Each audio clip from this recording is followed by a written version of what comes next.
नमस्कार। आज का विषय है लौकी के पौधों की कहानी, हमारी जुबानी। आरन होम गार्डन में सभी पौधा प्रेमियों को मेरा जय श्री राम। अब हम अपने गार्डन में आपको ले चलते हैं जहां मेरी पत्नी लौकी के फसल की हार्वेस्टिंग कर रही है। देखिए, अब हम अपने गार्डन का तरफ अपने कैमरा को करते हैं। पत्नी कितनी खुश है और हार्वेस्टिंग की। अभी एक लंबा सा कद्दू हार्वेस्टिंग की और बहुत सारा कद्दू यहाँ हार्वेस्टिंग करके रखी हुई है।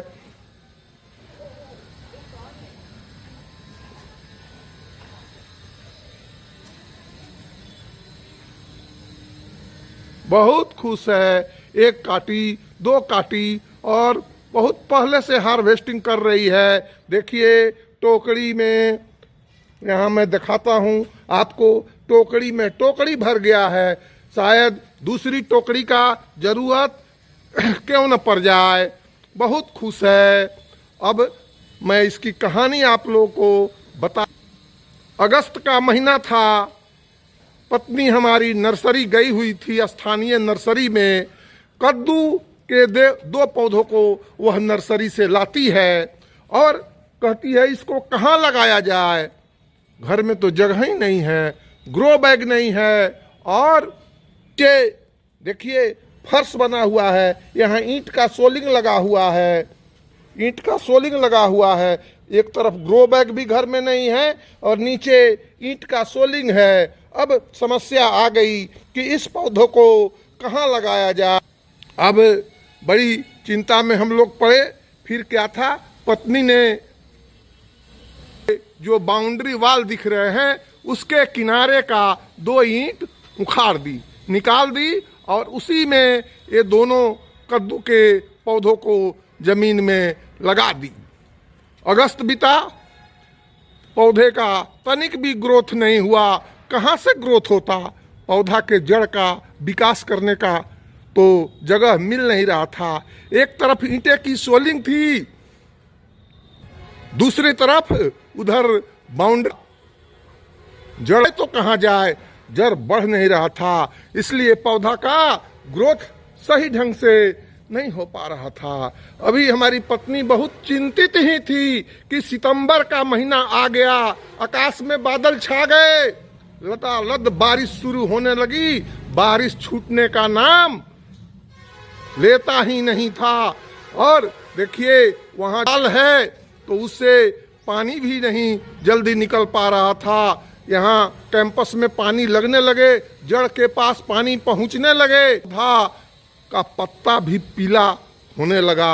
अब पत्नी हमसे कही कि आप तो एग्रीकल्चर ग्रेजुएट हैं, एग्रीकल्चर पढ़े हुए हैं, 36 वर्ष तक आप इसी क्षेत्र में काम किए हुए हैं, किसानों के खेत में काम किए हुए हैं, कोई व्यवस्था इसका कीजिए।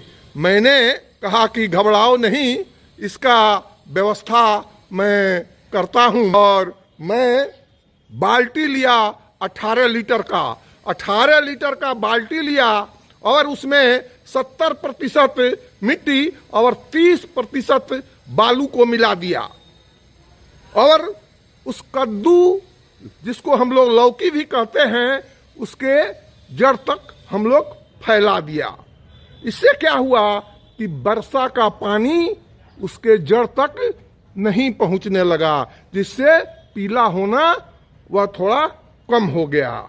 और उस मिट्टी को जड़ के चारों तरफ हम लोग फैला दिए, 3 तरफ से फैला दिए, करीब करीब 10 इंची गोलाकार में और अर्धचंद्राकार में। एक तरफ बाउंड्री वाल था और 3 तरफ से जड़ के चारों तरफ 10 इंच की चौड़ाई में मिट्टी को हम लोग फैला दिए और किनारे पर मेड़ बना दिए 3 तरफ से कि आगे जब हम लोग खाद पानी देंगे इसमें तो बाहर बहे नहीं।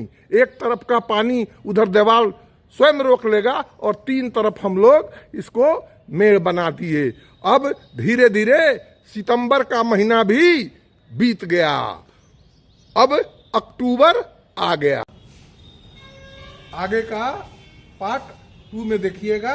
अब फर्स्ट पार्ट को यही समाप्त करते हैं।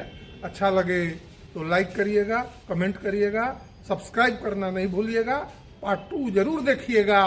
तब तक अक्टूबर से लेकर और अभी तक का स्थिति, मार्च तक का स्थिति पार्ट 2 में होगा, इसलिए इसको अवश्य देखिएगा, छोड़िएगा नहीं। जय सिया राम, जय हनुमान।